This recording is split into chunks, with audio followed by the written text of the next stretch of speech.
તો hello guys, અસ્સલામ વાલેકુમ. હું ધોરણ 4 માં ભણું છું. હું 10 પ્રાણીઓના સ્પેલિંગ બોલીશ.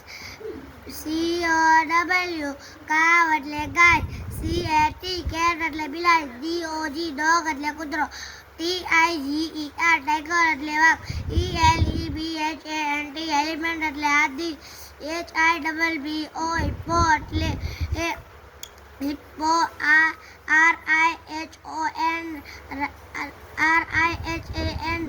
રાઇનો, RHINO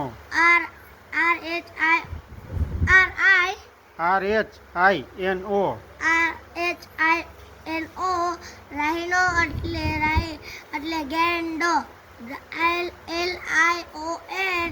લાયન એટલે સિંહ,